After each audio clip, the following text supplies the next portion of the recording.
Hello Taurus, Sun, Moon, Rising, and Venus signs. Kamusta kayo? Sana po yung nasa mabuti kayong kalagayan. Welcome back po sa Star Tarot. Kung bago kayo rito, welcome din kayo. Thank you sa inyong support. I truly appreciate it. God bless you all. Tignan natin ang mga messages ni Taurus for the next 3 months. April, May, and June po ito. So, we have the Tower energy, Taurus. Ayan. So, there is a sudden change happening dito. At, maaring mag-cause ito ng discomfort sa inyo at first, no? At first. Kasi syempre, hindi ninyo ito napaghandaan. Kaya nga, bigla-bigla ang pangyayaring ito. And isa pa, this is the universe intervening in your circumstances. This is the universe doing this for you, no? And kahit may discomfort ito, kahit may pain, kahit may loss na maaring mangyari on your side dito, this is still happening because this is for your highest good, Taurus. Yun ang isipin ninyo. Kahit mawindang kayo, kahit ma-overwhelm kayo sa changes na to, because this is may surprise element ito. Kahit ganon, kabilis sa mga pangyayaring ito, na hindi man lang ninyo napaghandaan, hindi man lang ninyo in-expect ito, na ganitong klaseng pagbabago ang mangyayari sa inyo.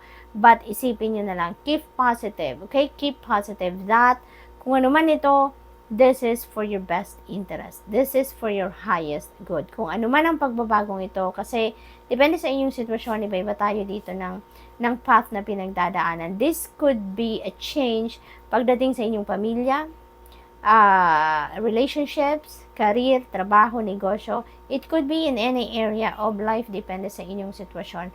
Ang mababago ng Tower energy na to. Pero, kung saan man kayo dadalhin ng event na to, ng pagbabagong ito, that is where you're going to be very happy. You know why? Kasi you will be in alignment with your destiny. Kaya at the end of the day, no, pag nakapag-settle na kayo, nandun na kayo sa lugar kung saan dapat kayo makarating, or kung ano man ang punto ng buhay ninyo na dapat ninyong ma-experience at this time, you know, you will realize, no, na siguro sasabihin pa ninyo na sana noon pa nangyari na to. Sana noon pa gumawa na ako ng paraan para makarating ako sa ganitong sitwasyon, no? Kasi dadalhin kayo nito sa kung saan ang inyong destiny. Okay? Because destiny is at play at this time, Taurus. Kaya mangyayari ang dapat mangyari. Hindi na to makakapag-antay pa, no, ng kung kailan. Kaya ang universe lang gagawa nito para sa'yo. Okay? So, what else? We have the Lover's energy. Ayan. So, this is a beautiful energy pagdating sa mga relationships, no? Kasi, for most of you dito na nasa relasyon na nasa established relationship na, maaaring ang sitwasyon dito ng iba sa inyo is mas magiging harmonious, mas magiging loving kayo with each other, mas magiging passionate kayo with each other. This is you nurturing, cultivating, and savoring the partnership ninyo, no? Not as in super in love kayo dito. For others of you, maaaring ang iba sa inyo dito is going to level up your commitment with your person. Maaaring meron dito magpo-propose na sa inyo, or maaaring magkaroon na kayo dito ng sitwasyon wherein you're going to to live in the same house, yung ganon, under one roof. Maaaring may mga pagpaplano na dito ng pagpapakasal or pagsisimula ng pamilya, pag-aanak, yung mga ganon. So this is such a beautiful energy. Kung bago naman kayo, no, let's say for example, kakapasok nyo lang sa isang love or romantic relationship, maganda rin ito kasi yung simula ninyo is a very healthy relationship.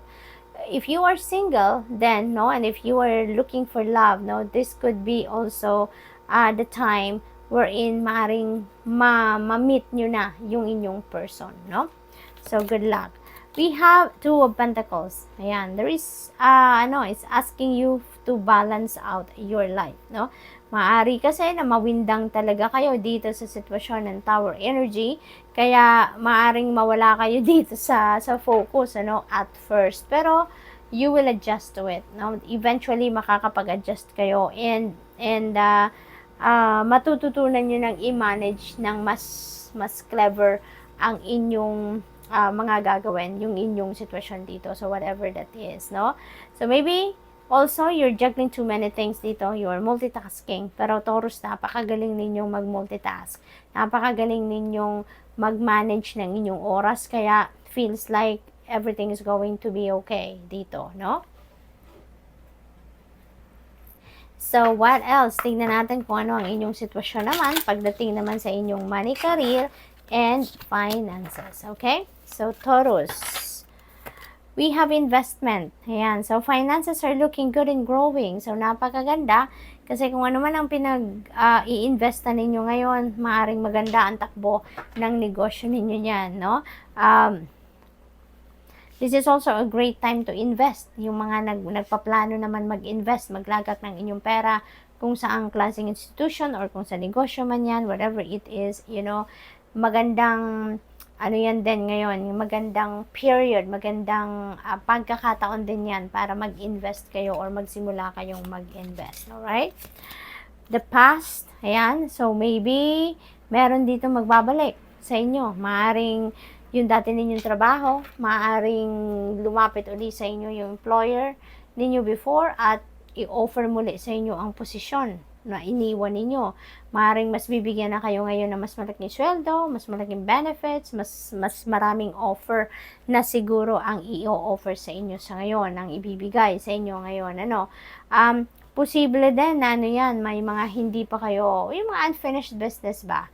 No? Maaaring ngayon, babalikan nyo na din yan. Maaaring maaring mga side na yung side hustle ninyo, maaring ganun, or negosyo ninyo na siguro na-neglect ninyo in the past, no, dahil maraming distractions, but now maybe babalikan nyo yan, no, at tatapusin ninyo kung anong kailangan ninyong tapusin dyan. We have easy does it. Ayan. Slow and steady wins the race. Ayan. So, easy peasy lang. Diba? Hindi kayo magmamadali dito. No? So, kung ano man yung pagkakabalahan ninyo dito, this is not a good time to rush. Okay? Kaya, lalo na sa pag-i-invest, pag-aralan nyo muna, pag-imbestigahan nyo muna, i-research nyo muna, pag-aralan ninyong mabuti. Sipatin ninyong mabuti ang in and out ng kung anumang investment scheme na yan before you enter that, no? Para makasigurado kayo na nasa okay pa rin na kalagayan ng inyong pera, okay? So, what else? Tingnan natin naman pagdating naman sa inyong love life, kung meron. We have friendship. Ayan. So, you are going to meet new people at this time, no? May mga bagong friends kayo na nabubuuin ngayon, You're going to meet new friends, you're going to make or build a new friendship at this time. So, marami kayong makikilala. Maaring yan ay dahil sa trabaho, sa negosyo ninyo, you'll be able to meet different kinds of people sa ngayon, and maaring talagang papalawakan ninyo ngayon yung inyong horizon, no? At maaring sa iba't ibang lugar ninyo makikilala yung mga magiging bago ninyong kaibigan. Destiny is at play at this time. So, swerte-swerte ninyo sa ngayon.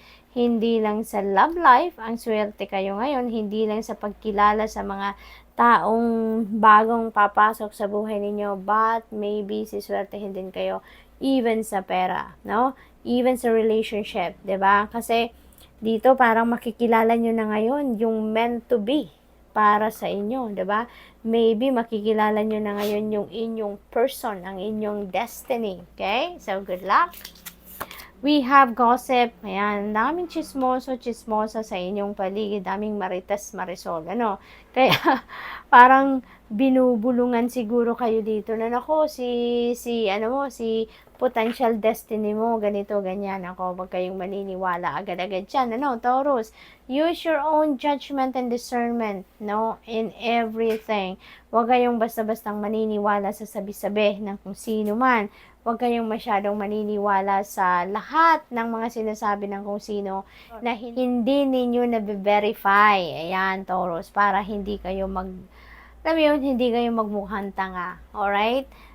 Pardon me with my term, pero yun ang na-pick up ko, na huwag kayong basta-bastang maniniwala unless na-confirm ninyo, na-verify ninyo, okay? Kasi you never know kung meron lang naninira sa ibang tao or merong naninira sa'yo, no? Depende sa inyong sitwasyon. Maraming maaaring marites at marisol sa inyong paligid. Kaya be careful with whom you share your information or share details about someone or something or sa kahit ano pa mang bagay. Okay? So, good luck, and that's all I have for you for the next 3 months. Thank you for watching. Love and light. Namaste.